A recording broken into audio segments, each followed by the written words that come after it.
বড় বড় ডিগ্রি নিয়ে দেশ শাসন করবে, আর এইরকম বড় বড় মঞ্চে গিয়ে ওনারাও দু এক কথা বলবে, এই আশা আকাঙ্ক্ষা করে কিন্তু মারা সাথে আসছে।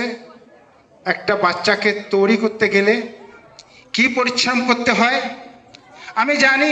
আপনার বাচ্চাকে আপনারা রূপোর থালায় ভাত খাওয়াইতে পারবেন, সোনার চামচ দিয়ে খাওয়াইতে পারবেন, কিন্তু একটা জিনিস যেটা পারা যায় না, শিক্ষা।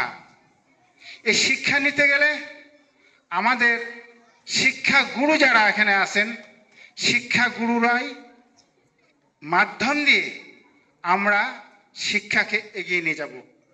আমাদের বেঁচে থাকার মেরুদণ্ড হলো সবচেয়ে দুইটা জিনিস, একটা হলো স্বাস্থ্য। স্বাস্থ্য যদি আমার ঠিক থাকে আমার সব ঠিক আছে, আর শিক্ষা যদি আমাদের না থাকে আমার মতন, তাহলে আমার মেরুদণ্ডটাই ভেঙে গেছে। আমি বলতে লজ্জা পাই না, এখানে মনোজবাবু আছে, আপনারা হয়তো জানেন না আমার কি লেখাপড়া, কি পরিস্থিতি, আপনারা হয়তো অনেকেই জানেন না। কিন্তু আমার একটা বড় গর্বিত বোধ করছি একটা জিনিসের উপরে, যে আমি এমন কি একটা কাজ করি যে সারা ভারতবর্ষের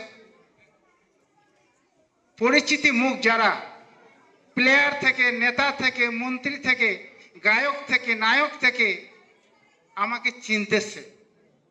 আমি এটা খুব গর্বিত বোধ করছি এই জন্য যে আমি একটা চা বাগানের শ্রমিক।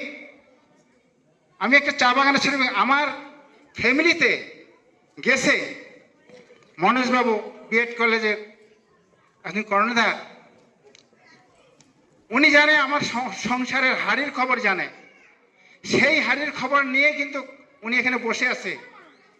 আজকে কেন আমাকে মানুষ ফটো তুলতেছে, ডাকতেছে, আর এই সব বড় বড় মঞ্চে ডাকতেছে, এইখানে বক্তব্য দেওয়ার মতন আমার যোগ্যতাই নেই, শিক্ষাই নেই আমার।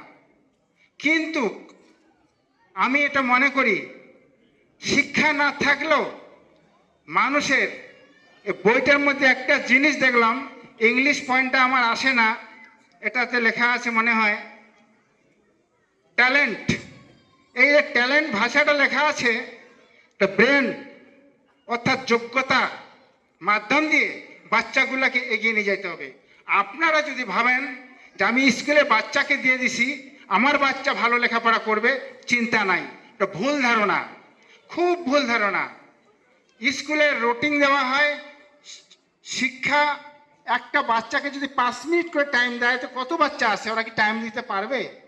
সেটা আপনাদের গার্জিয়ানরা বাড়িতে হোক, শিক্ষা প্রাইভেট শিক্ষার মাধ্যম দিয়ে হোক, তাদেরকে এটা যোগ্যতা হিসাবে লেখাপড়াটা আপনাদেরও এগিয়ে নিয়ে যেতে হবে।